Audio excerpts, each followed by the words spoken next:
Hey guys, welcome to another lecture from Python 0 to Hero, and in this lecture we're going to be looking at Python comparison operators. So these operators allow us to compare variables and output a Boolean value, true or false. So if you have any type of background in math, these operators should be quite straightforward, and I have presented a table here of all the comparison operators that you can just work through, okay? And in order to make this much more easier, I will also go through some examples in Jupyter Notebook. So let's get right into it. So here I've opened up new Jupyter Notebook. Let's rename this. No.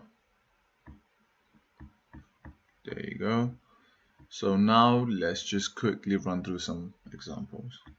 First, we're going to be looking at equals. So 2 equals 2, prints out true. 2 equals 1, prints out false. Keep in mind that equals is a comparison operator, while equals is assignment operator, okay? Now let's look at not equal. Not equal. So 2 is not equal to 1. True, okay, because 2 is not equals to 1. 2 is equals to 2. 2 is not equals to 2. False, yeah. Alright, so let's look at some greater than. Greater than. So 2 is greater than 2.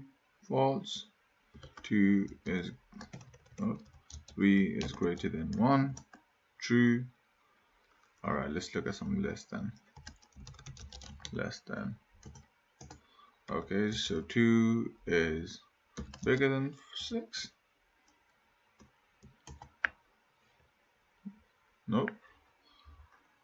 Nope, I had the sign the other way around, but the formula is still the same. So let me do 2 is less than 6. There you go. That comes out as true. Let's say 6 is less than 2. That's false. Okay. So you get the idea here, right? So you can also combine these operators. So let's do greater than or equal to.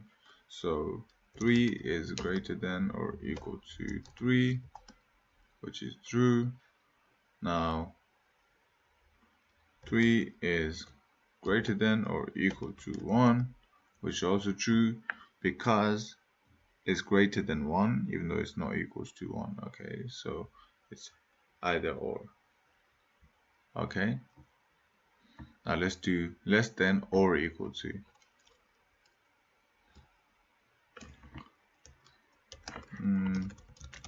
Less than or equal to. So 2 is less than 2, or less than or equal to 2, which is true. 2 is less than or equal to 5, which is also true. Alright. If you want to print false, let's do 3 is less than or equal to 1. There you go. Alright, so that is each one of the comparison operators covered. Hopefully this is quite straightforward. And next we're going to cover chained comparison operators. Alright, see you on the next one.